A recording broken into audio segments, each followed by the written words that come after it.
Amém. Amém, né? Você já começa a se vestir diferente, já, né? Esse friozinho é bom, já fazia um tempo que não tinha tido esse frio aqui na nossa região, né? E eu gosto muito do frio. Amém. Meus irmãos, nós vamos para a nossa lição hoje. A lição hoje é sobre o culto doméstico, né? Então, nós estamos numa série de estudos lá na nossa revista, a Família Cristã, certo? A revista da nossa denominação. Aqueles que não tiverem a revista, né, podem solicitar ao nosso irmão Eduardo, que nós iremos providenciar para vocês, a fim de que vocês possam participar das nossas lições com a revista em mãos. Então, nós vamos abrir nossas Bíblias lá no Salmo 78, nós iremos ler o versículo 3 até o versículo 7. Salmos de número 78, o tema do nosso estudo nessa noite é o culto doméstico. Então, nós iremos tratar sobre esse tema. Então, diz assim, Salmo 78, 3 a 7. O que ouvimos e aprendemos, o que os nossos pais nos contaram, não encobriremos a seus filhos, contaremos à geração vindoura os louvores do Senhor e o seu poder e as maravilhas que fez. Ele estabeleceu um testemunho em Jacó e instituiu uma lei em Israel e ordenou aos nossos pais que os transmitissem a seus filhos, a fim de que a nova geração os conhecesse. E os filhos que ainda hão de nascer se levantassem e, por sua vez, os contassem aos seus descendentes, para que pusessem a sua confiança em Deus e não se esquecessem dos feitos de Deus, mas lhe observassem os mandamentos. Vamos orar mais uma vez. Meu Senhor, em Tua presença nós estamos nessa noite, pedimos que o Senhor nos ajude, nos dando a luz do Teu Espírito, para que possamos enxergar a verdade da Tua Palavra, e também, Deus, dar-nos sabedoria para, ao entender o que a Tua Palavra ensina, saber como aplicar às nossas vidas, aos nossos ministérios, aos nossos lares, nas nossas famílias. Pai, tenhas misericórdia de nós, assim eu te peço, em nome do Teu Filho amado Jesus. Amém. Amém. Meus irmãos, nós hoje falaremos sobre o culto doméstico. Reunir a família é algo bom, né? Eu estarei, se Deus me permitir, ainda nesse mês de julho, né, me reunindo com a minha família, e é sempre bom, né? Ter aquele momento ali de conversa, passar horas e horas lembrando do passado, das traquinagens de menino, né? Quando a gente está na casa dos pais, a gente lembra muito disso, né? Ah, quando eu fiz isso, quando eu fiz aquilo outro, né? Meus irmãos, boa parte de nós tem boas recordações das vezes que, quando éramos pequenos, a nossa família se reunia para diversas atividades, como ir à praia, de repente fazer uma viagem. Eu lembro quando nós éramos pequenos lá em Pernambuco, nós íamos, né, sempre nas férias do meu pai, íamos para Poços de Caldas, e lá em Poços de Caldas tinha aquelas águas mornas, né, que a gente mergulhava entre as pedras, e era uma experiência muito boa, e eu lembro de ter isso muito gravado na minha mente, porque na tenra idade, quando a gente é criança, né, a gente vai guardando essas experiências boas.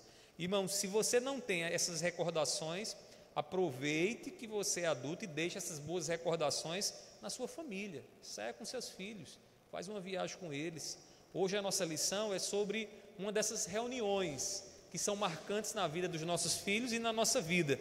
E que reunião é essa? A reunião do culto doméstico, né? Na qual a família ela se reúne para realizar atos devocionais, oração, cânticos, meditação da palavra, e nós estamos aqui tratando sobre esse culto doméstico que, infelizmente, irmãos, em muitos lares já não se realiza, né? Às vezes as crianças não sabem nem orar, né? Não sabem nem orar, por quê? Porque em casa não se ora. Às vezes vem aqui na igreja, passa uma hora, né, de culto, 1h30 de culto, e durante toda a semana passam a maior parte do tempo em frente a uma TV, às vezes com o celular na mão, né? E as crianças não sabem orar.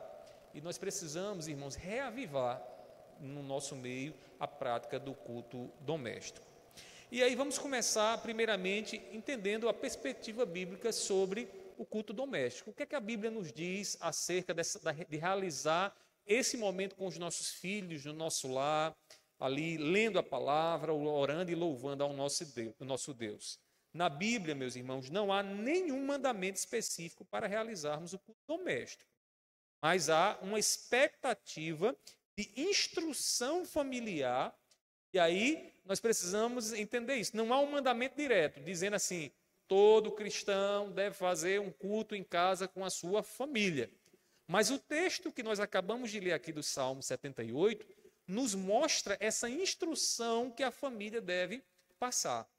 Aqui nesse salmo que lemos, está lá o salmista dizemos o que ouvimos e aprendemos, o que os nossos pais nos contaram.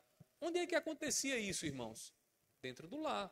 O pai e a mãe cumprindo a responsabilidade de ensinar os mandamentos do Senhor, a aliança do Senhor aos seus filhos, para que os seus filhos pudessem passar à geração seguinte. E, meus irmãos, isso é muito sério, porque às vezes uma família ela pode deixar de ser cristã por uma irresponsabilidade dos pais em ensinar a palavra de Deus. Os nossos filhos podem estar sendo orientados, né, por um outro ensino que não é a palavra de Deus, e nós muitas vezes estamos marcando ponto. Não estamos fazendo nosso papel. Como? Ensinando eles aquilo que a palavra do Senhor ensina. Meus irmãos, Deus ele tem um propósito para a família inteira. E já no Éden, ele parece ter um encontro diário com as famílias. Quando a gente lê lá em Gênesis 3, versículo 8, diz que Deus passeava pelo jardim, né, no período da tarde. Então, Deus passeava e ali ele tinha um contato com a família. Ali nós já percebemos esse contato diário de Deus com a família. Posteriormente, os filhos eles são descritos como herança do Senhor. Deus dando filhos aos lares, como diz o Salmo 127, versículo 3, né? É Deus quem dá filho, filho é galardão de Deus aos seus pais. Muito diferente da perspectiva que a gente vê por aí, de que filhos são um peso, de que filhos são barreiras para que alguém prospere, né? Então, meus irmãos, isso não é verdade de acordo com a palavra de Deus. E é claro que nós estamos falando de quando pais e filhos são criados nos caminhos do Senhor. A coisa desanda muitas vezes porque os homens acham que andando fora dos trilhos de Deus, a coisa vai andar, e não vai. Porque nós fomos criados para andar nos trilhos que Deus criou, e esses trilhos estão onde? Na palavra. Então, quando nós cumprimos o nosso papel como filhos ou como pais, de acordo com a palavra, nós temos a certeza de que estamos debaixo da bênção de Deus. A gente tem certeza de que nós somos bem-aventurados. Meus irmãos, e uma vez que os pais prestarão conta dessa herança que receberam de Deus, eles são exortados a instruir os seus filhos, a ensinar os seus filhos o caminho do Senhor. Aqui eu abro um parêntese, meus irmãos, é o ministério de Deus, né? Deus nos abençoou, nos deu condições de gerar um filho, de cuidar de um filho, e essa é uma responsabilidade que Deus nos deu, porque os filhos, embora sejam criados por nós, mas os filhos vêm de Deus, são presente de Deus, herança do Senhor, Deus está dando, porque é dele. E um dia Deus irá pedir conta do que fizemos em relação aos nossos filhos. Meus irmãos, o dever de instruir os filhos com a palavra de Deus é o que nós encontramos nas Escrituras. E eu queria que você observasse aí, né, o ponto 1, a letra A. Para instruir os filhos, é fundamental que os pais guardem a palavra no coração. Por isso, Deuteronômio capítulo 6 começa dizendo o seguinte: estas palavras que hoje te ordeno estarão no teu coração. Deixa eu explicar uma coisa para vocês, meus irmãos. Há a mente, a capacidade da gente raciocinar. Se eu perguntar a você quanto é 2 mais 2, você vai dizer é 4, quase que instintivamente. Mas se eu perguntar assim, quanto é 46 vezes 72? Você vai ter que parar e exercitar a sua mente. E esse exercício da sua mente, você sabe, é a minha mente que está funcionando. Eu estou calculando aqui quanto é que vai dar isso. Então, nós temos esse aspecto mental, mas a Bíblia fala muito, irmãos, do coração. E o que é o coração? Enquanto a mente diz respeito a esse raciocínio lógico, o coração diz respeito à vontade. Ou seja, guardar a palavra no coração é guardar os mandamentos do Senhor para que na hora que nós venhamos a desejar e querer algo para a nossa vida, o nosso coração, o nosso desejo seja conduzido pelo Senhor. Meus irmãos, é por isso que Salomão vai dizer, de tudo que se deve guardar, guarda o teu coração. Em outras palavras, guarde o que o teu coração deseja para você. Guarde o que o teu coração deseja, porque se você estiver desejando o que Deus não deseja, isso vai ser um problema para a tua vida. Isso vai ser um empecilho para a tua vida. E Deus, quando ele fala às famílias, lá em Deuteronômio, ele diz que as palavras ordenadas por ele devem estar onde? No coração. Depois disso, no versículo 7 e 9 do capítulo 6, ele diz assim, Deuteronômio, né? Tu as inculcarás a teus filhos e delas falarás assentado em tua casa e andando pelo caminho e ao deitar-te e ao levantar-te. Também as atarás como sinal na tua mão e te serão por frontal entre os olhos. E as escreverás nos umbrais da tua casa e nas tuas portas. Olha a preocupação que Deus aqui, ele dá às famílias. Tenha a preocupação de que os teus filhos lembrem sempre da palavra do Senhor. Eu lembro que quando eu vim aqui para a igreja e eu tinha que passar os fins de semana lá na casa pastoral com Margot e o pastor. E Margot me disse uma vez uma coisa muito interessante. Ela disse assim, olha, sabe por que é que eu gosto, né, de ter a minha casa, vários versículos bíblicos na minha casa, e você chegava lá até dentro do banheiro. Se você fosse lá fazer as necessidades, você sentava no trono e diante do trono já tinha um versículo bíblico para você ler lá. E em todo lugar que você olhava tinha um versículo bíblico pensado estrategicamente. Porque a irmã Margot entendia exatamente a preocupação que Deus tem aqui. De lembrar, de que a gente possa lembrar em nossos corações, em nossas decisões, qual é o caminho que Deus quer para a gente. Meus irmãos, e os nossos filhos têm um coração sedento, desejoso. Nossos filhos têm as vontades deles. E o que nós precisamos para dar a orientação correta a eles é instruir a vontade deles na vontade do nosso Senhor. Meus irmãos, os pais, eles não podem terceirizar a preparação espiritual dos seus filhos, né? E aí, terceirizar a quem? A igreja. Tem pais que dizem assim, não vou ensinar nada a meus filhos, não vou ler lá nada com eles, vou deixar isso para a professora da escola dominical, ou então vou deixar isso para o pastor no culto de doutrina. É importante que nós fazemos, sim, nosso papel é instruir, é ensinar, mas nós não podemos terceirizar essa responsabilidade.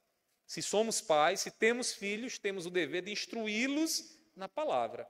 Irmãos, antes, esses pais, eles devem ser ativos nesse processo, atendendo à instrução do Senhor, que diz o seguinte, no versículo 12, guarda-te para que não esqueças o Senhor, que te tirou da terra do Egito e da casa da servidão. O que é que Deus está dizendo aqui agora? Deus está dizendo o seguinte, instrua o seu filho, conte para ele as histórias de tudo que eu fiz pela vida deles, por eles, para que eles possam ter razões para me louvar, sabendo que eu os tirei lá do Egito e os coloquei na terra prometida, na terra da promessa. E quem é que é responsável por essa lembrança, meus irmãos? Quem é que é responsável por lembrar o que Cristo fez por nós na cruz do Calvário? Os pais. E o culto doméstico é um contexto, né, adequado para isso. É um momento de lembrarmos o Evangelho e de nos alegrar com os nossos filhos com aquilo que o Senhor fez por nós. Infelizmente, muitos pais, meus queridos irmãos, têm sido omissos em sua função de ensinar e reunir sua família aos pés do Senhor. E há várias razões, nós iremos tratar de algumas nessa noite aqui, mas infelizmente tem pais que não se preocupam, né? Quer que o menino ande nos caminhos do Senhor, mas não ensina, não instrui, não chega junto, né? Planta lá feijão e quer colher abacate. Como é que pode? Se você não está plantando no coração do seu filho a palavra, você não pode esperar que ele, né, dê frutos no caminho do Senhor. Meus queridos irmãos, alguns pais até levam seus filhos para a igreja, mas nem sequer conversam com eles sobre o que aprenderam ali. O menino chega em casa, e aí, foi o que o pastor falou? Não tem essa preocupação. É claro que isso aqui não são todos, né? Eu conheço pais que têm a preocupação de perguntar o que é que você entendeu da palavra, né? O que foi que você não entendeu, para poder explicar. Mas, irmãos, infelizmente, muitos pais se omitem de fazer esse tipo de pergunta, para conhecer um pouco mais do coração dos filhos, para elucidar a palavra para eles. Outros dedicam-se tanto ao ministério que esquecem de casa. E aqui, né, diz respeito àqueles que estão envolvidos demais na igreja, né? Às vezes se doam demais na igreja, ensinam demais, gastam muito tempo na igreja, mas em casa não fazem, não cumprem o seu papel ensinando seus filhos. Meus irmãos, não podemos querer ganhar o mundo para Jesus e perder a nossa família, não é mesmo? Você está evangelizando, passo 24 horas evangelizando, mas não evangeliza dentro de casa. É tolice. Irmãos, veja o que Deus disse a Abraão. Deus diz assim, lá em Gênesis 18, versículo 19. Observem na lição. Porque eu o escolhi para que ordene a seus filhos e a sua casa depois dele, a fim de que guardem o caminho do Senhor e pratiquem a justiça e o juízo, para que o Senhor faça vir sobre Abraão o que tem falado a seu respeito. Nós encontramos outros textos, como, por exemplo, Provérbios 22, versículo 6, que é muito conhecido, ensina a criança no caminho que se deve andar, né? E ainda quando for velho, ele não se desviará dele. Tem gente que até se apropria disso, é uma promessa. Né? Deus, se eu ensinar, a criança não vai sair dos caminhos. É verdade? Não. Tem filho de pastores piedosos que infelizmente se desviaram. E por quê? Porque aqui não é uma promessa. Aqui está dizendo o seguinte, ensine o seu filho, dando para ele a oportunidade dele limitar. Ou seja, ensina no caminho. Se você diz assim, meu filho, lê a Bíblia, e você não lê a Bíblia, você não está ensinando seu filho no caminho que se deve andar. Porque ensinar a criança no caminho que se deve andar, é ela entender com você, né, como é que se deve experimentar e viver a vida que Deus quer. E aí, quando você faz isso, o que é que acontece? A criança cresce e ela vai lembrar de todo esse relacionamento, esse afeto que você teve com ele. E isso vai ficar guardado, ele vai lembrar. E se você ensinou princípios, esses princípios vão ficar guardados na mente dele. Meus queridos irmãos, antes de prosseguir, nós precisamos também questionar sobre como temos cumprido a nossa missão como pais. Os últimos dias são caracterizados pelo aumento da iniquidade.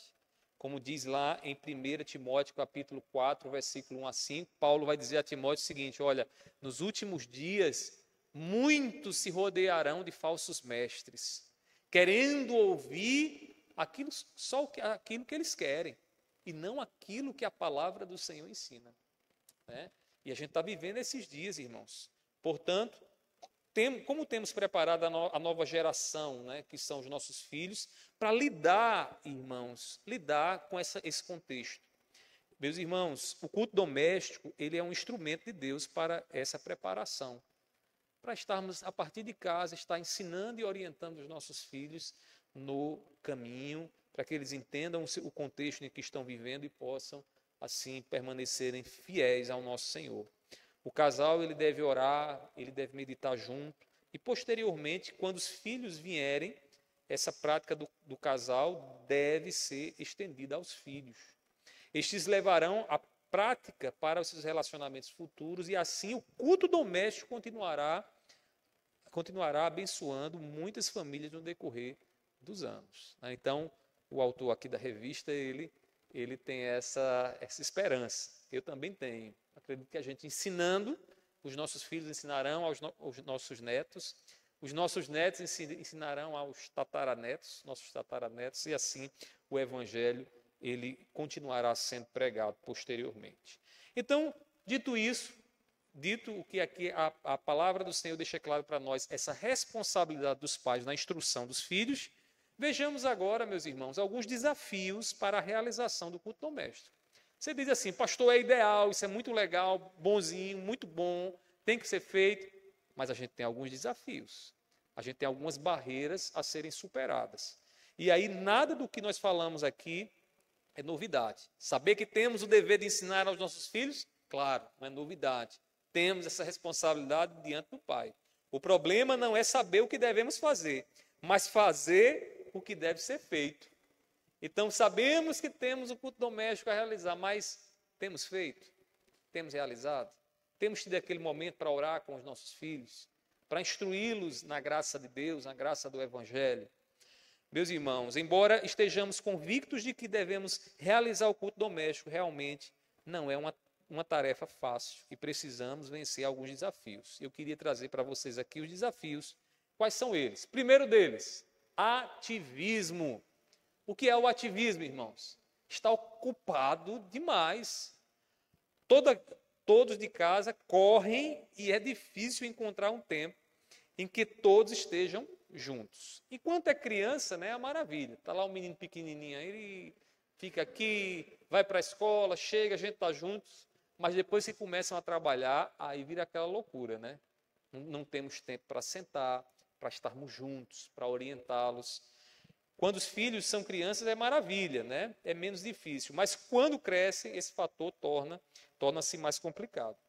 Não podemos negar que este é realmente um problema real, mas muitas vezes o problema maior não é a correria, mas uma coisa, a falta de prioridade. Quando as pessoas dizem assim para mim, pastor, eu não tenho tempo para realizar o culto doméstico, eu não tenho tempo para fazer uma coisa qualquer, ela está dizendo em outras palavras, isto para mim não é prioridade. Porque quando a gente estipula algo como prioridade, a gente encontra uma maneira de fazer. Não é assim? Está lá, eu lembro ainda na minha juventude, irmãos, acordar cedo, né? Adolescente acordar cedo, era uma dor de cabeça. Os pais batiam na porta, eu lembro que o meu pai e minha mãe puxavam pelo o dedão no pé, acorda, está na hora, era aquele sono violento. Mas tinha uma coisa, quando diziam assim, vai ter um passeio da igreja, né? E vai ser para uma piscina não sei onde, vai ser para a praia, e vai ter que sair de 5 horas da manhã, meus irmãos, de 4 horas já estava todo mundo na frente da igreja. Por que isso acontece?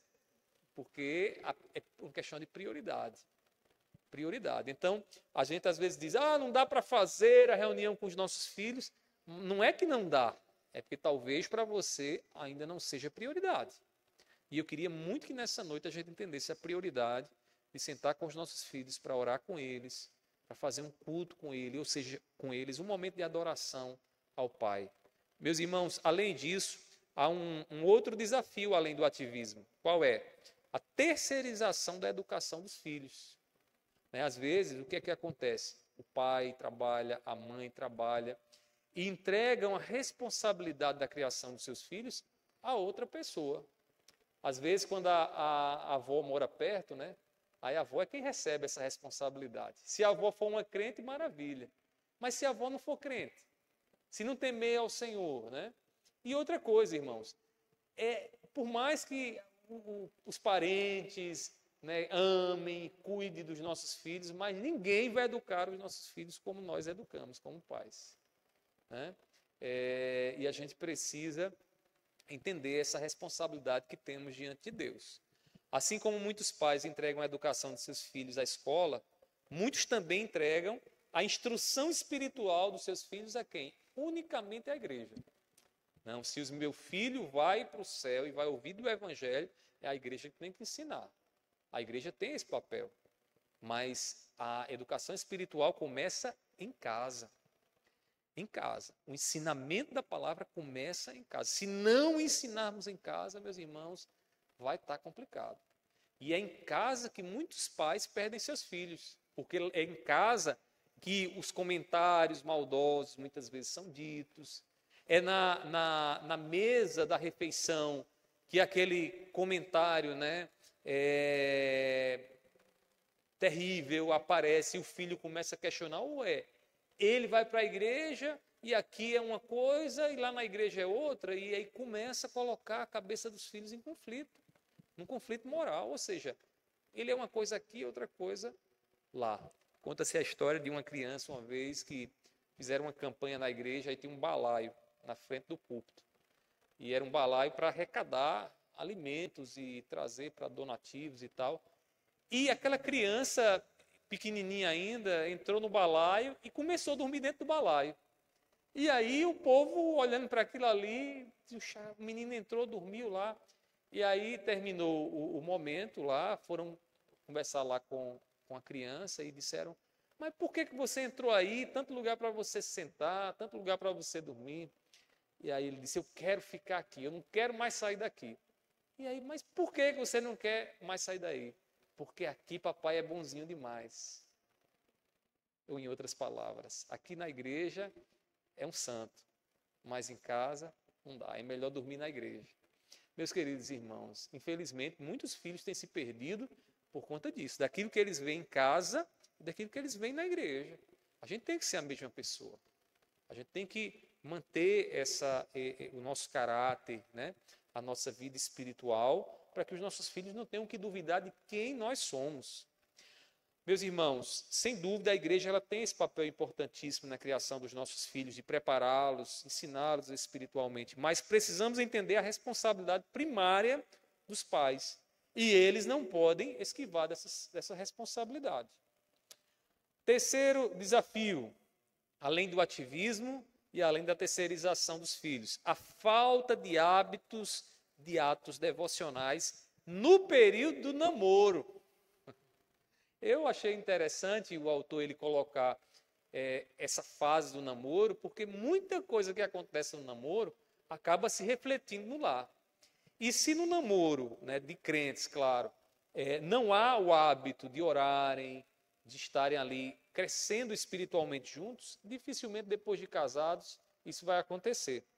Muitas vezes o problema do culto doméstico começa no namoro, quando o casal de namorados não tem o hábito de orar e meditar juntos. Como o casamento é uma extensão do namoro, no casamento as práticas devocionais também são inexistentes, em consequência aí dessa negligência no período do namoro. Se você ainda não é casado, comece as práticas devocionais agora em seu namoro. Sei que conversar, né? A gente conversa quando está namorando, 1 hora conversando. Mas, meus irmãos, a gente tem que ter um momento também para orar, né? Buscar a direção do Senhor. Se já é casado, nunca é tarde para se arrepender e começar, né? Para começar a praticar esses atos devocionais. Quarto desafio, timidez e insegurança. Eu acho que aqui se enquadra muita gente, né? Porque às vezes a pessoa diz: poxa, eu não sei como falar, como me expressar para os meus filhos, não sei o que dizer para eles, como folhear a Bíblia, por onde começar, né? E aí, por conta disso, dessas dificuldades, dessa timidez, acaba não fazendo nada. Alguns pais não têm segurança no ensino da Bíblia, às vezes pais que nunca leram a Bíblia completamente. Eu acho que todo cristão ele deveria ter como alvo de sua vida ler e reler a Bíblia várias e várias vezes, irmãos.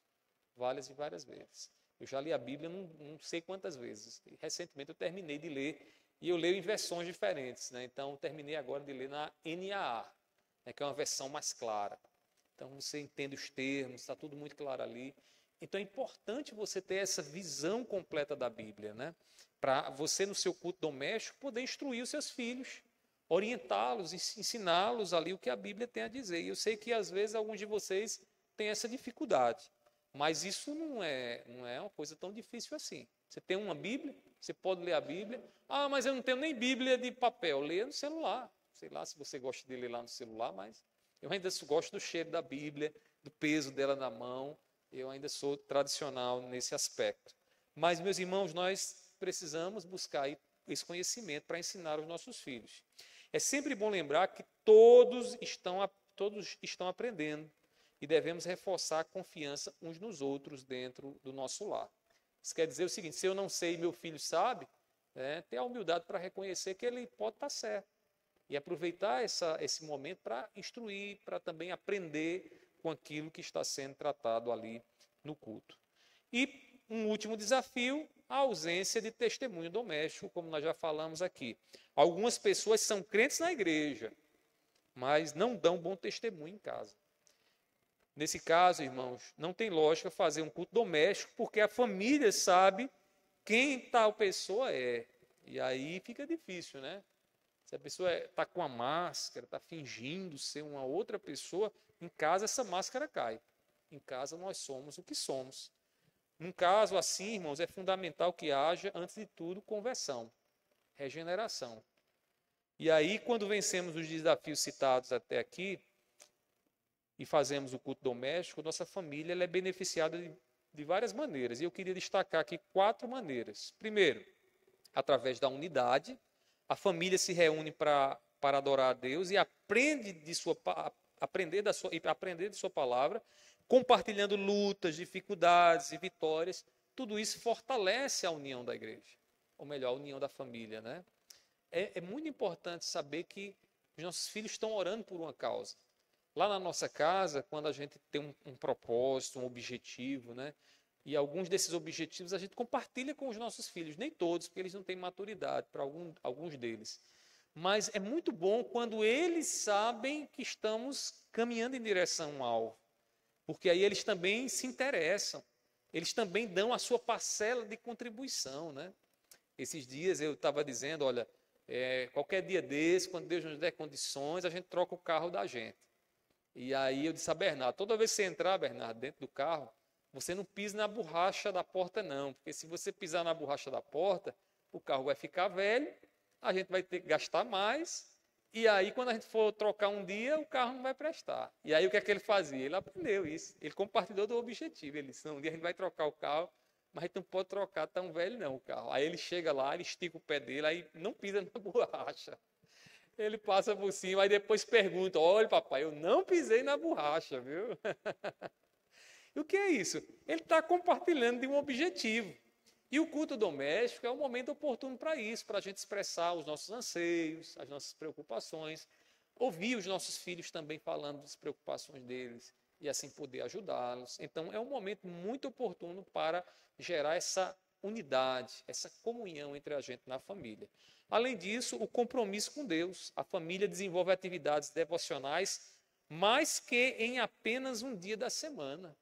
Então, um compromisso com Deus que vai para além do domingo, né? Porque às vezes a gente está no domingo, dia de ler a Bíblia é no domingo, cantar ao Senhor e louvar ao Senhor no domingo, mas nós precisamos fazer desse contato, desse relacionamento com Deus, algo diário e constante. E o culto doméstico nos ajuda nesse sentido também. Além disso, marca a memória dos filhos.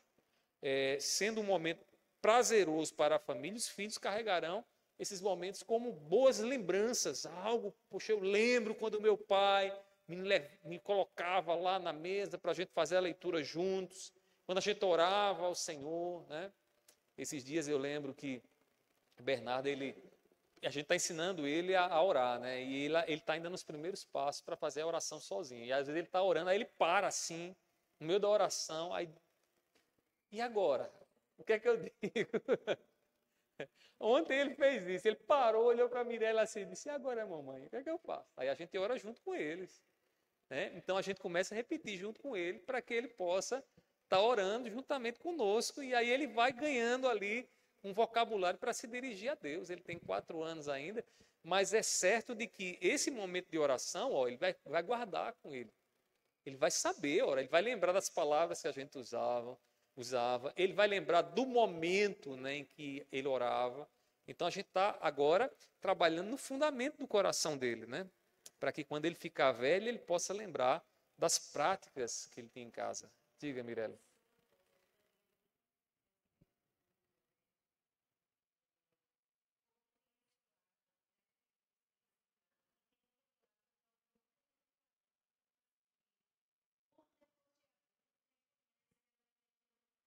Aham. É.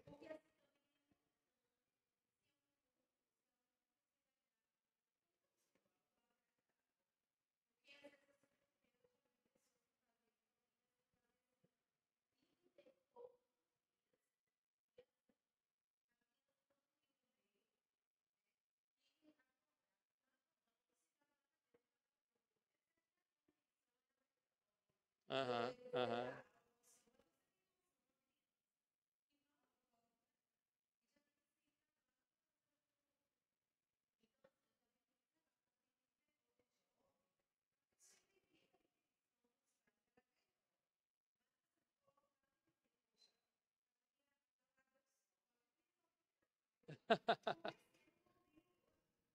É,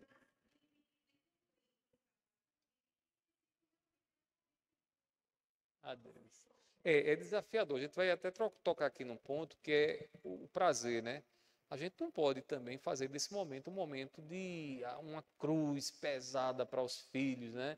Aí você escolhe a hora que está passando o desenho que ele mais gosta, com fome, né? Ou com sono. Aí você vai fazer um culto, aí meu amigo, não dá. Aí vai, o seu culto não vai prosperar, não, porque você vai ter uma dificuldade, né? Então, meus irmãos, criar memórias nos nossos filhos é muito importante. Ter esses momentos aí, dar a eles essa oportunidade de ser um momento prazeroso, um momento de falar com Deus, né?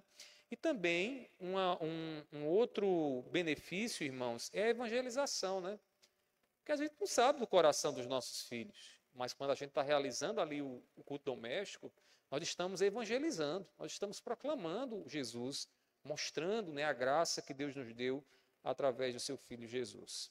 Então, esses são os desafios que nós temos para a realização do culto doméstico e também os benefícios. E eu espero que o Espírito Santo desperte o nosso coração aqui nessa noite a realizar este momento.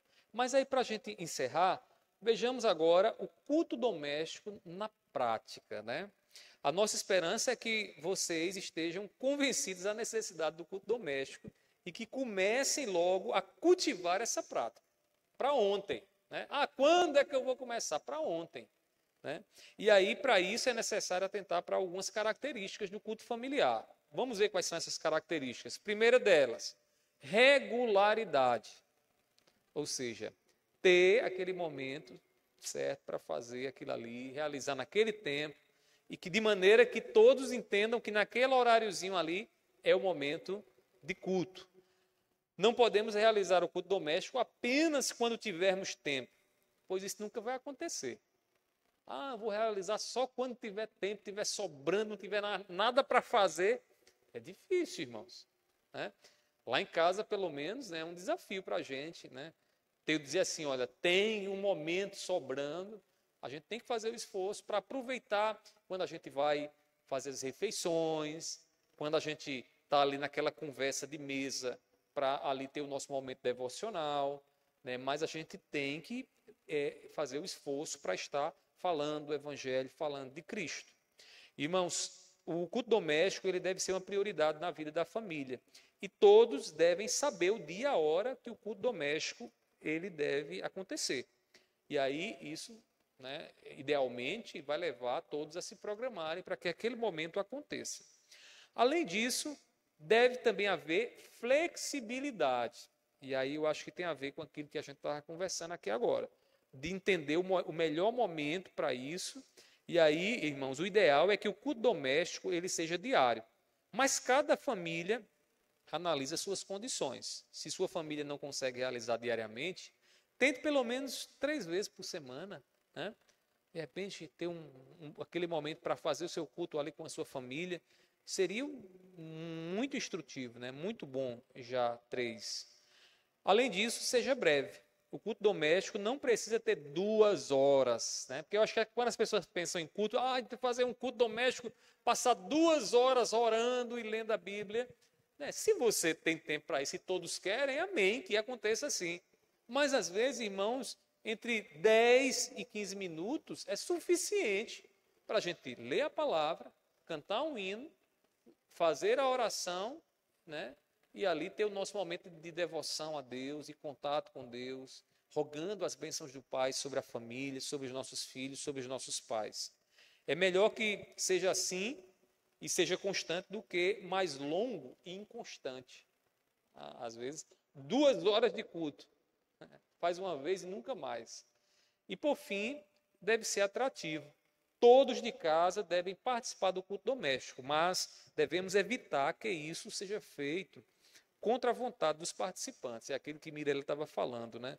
De pessoas que hoje entendem a importância de realizar o culto doméstico, mas quando eram crianças, os pais muitas vezes traziam arrastados, né? Você tem que ficar aí, e o menino ficava lá chorando, resmungando.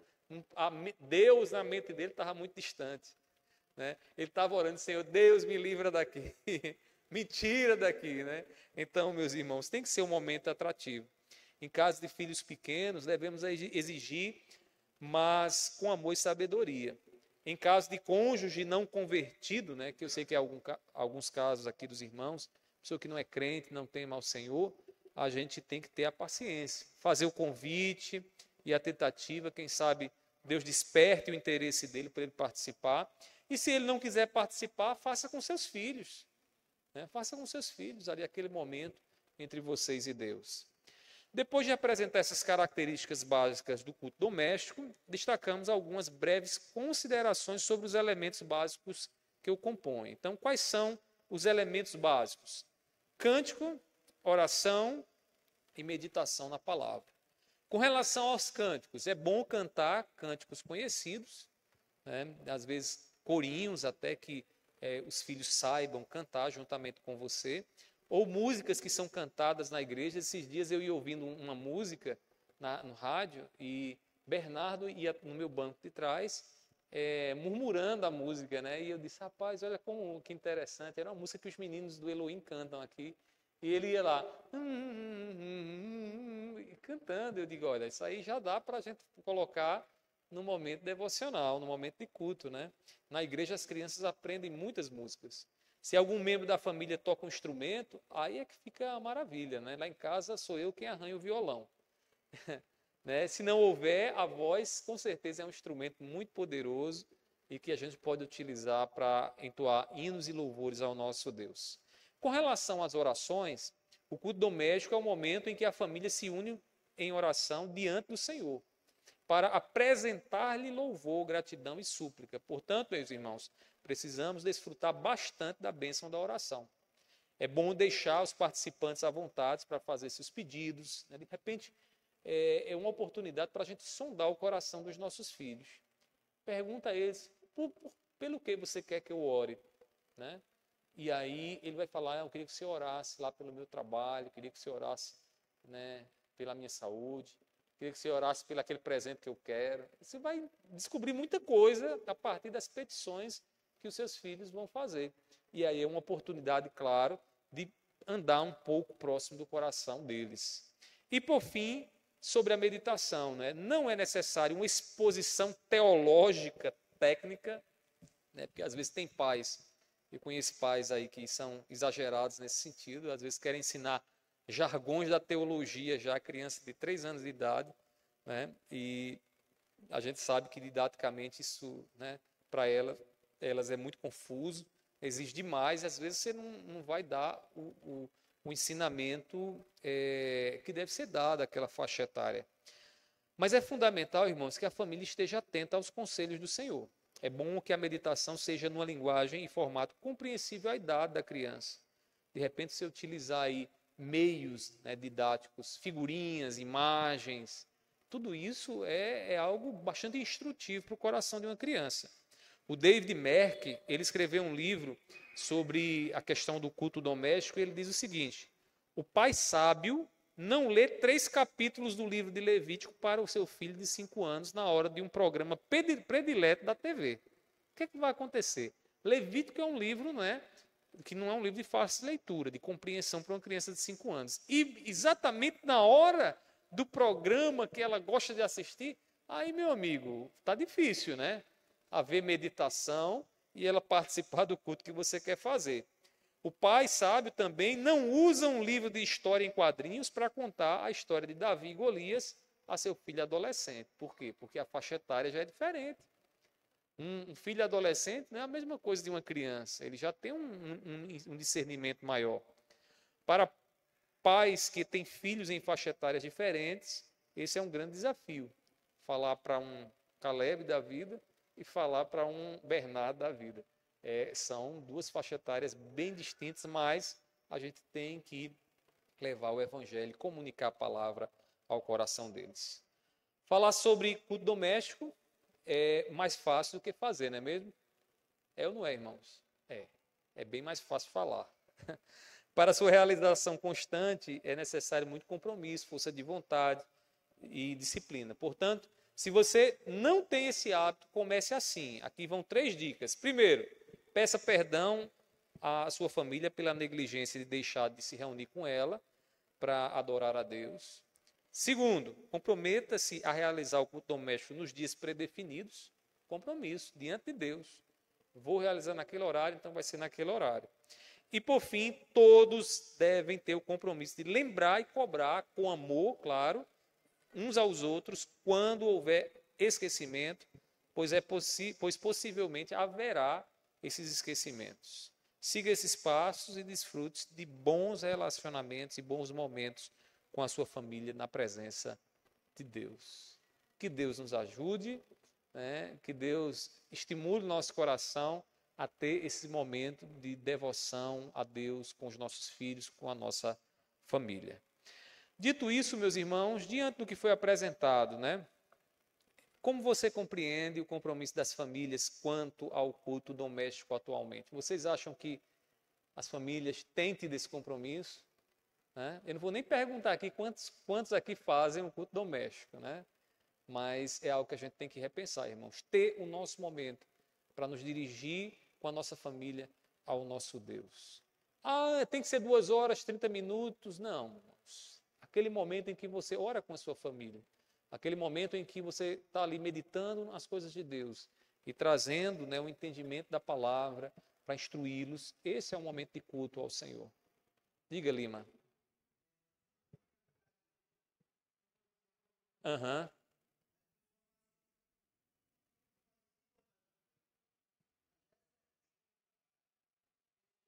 Aham.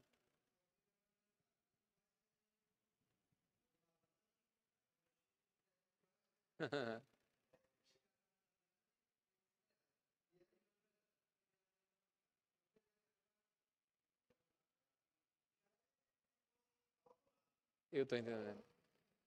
Que bom, que bênção, viu, Lima? Que bênção, viu? Seus filhos vão lembrar muito disso, viu? Vão lembrar, depois quando eles casarem, tiver a família dele lá, né?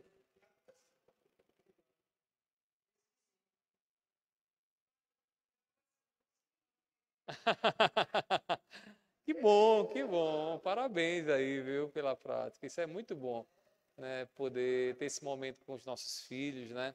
Estreitar os vínculos, ouvir também aquilo que as ansiedades do coração, as preocupações do coração. Esses momentos de culto doméstico é muito importante para isso, né? Viu? Vamos ficar de pé, irmãos, vamos orar agradecendo a Deus. Amanhã, ceia do Senhor, os irmãos venham preparados para nos alegrarmos juntos na mesa da comunhão com o nosso Senhor Jesus Cristo. Meu Pai, te agradecemos, Senhor, por essa lição que nessa noite aqui ouvimos e aprendemos. Pai, nos ensina a levar os nossos filhos, o nosso cônjuge na adoração, a conduzi-los, Senhor, diante do Senhor no nosso culto doméstico. Dar-nos sabedoria, desperta os corações aqui, faz aquilo que nós não podemos fazer e que famílias sejam instruídas e abençoadas por Ti nesses momentos. Eu te peço assim, leva-nos agora para os nossos lares em segurança, dá-nos uma noite de descanso e amanhã, Senhor, naquilo que temos para fazer, que o Teu nome seja honrado e glorificado. Esse é o desejo do nosso coração, assim eu te peço, em nome do Teu Filho amado Jesus. Amém. Amém. Deus abençoe a todos os irmãos aqui presentes, aqueles que estão em casa também. Deus abençoe a todos.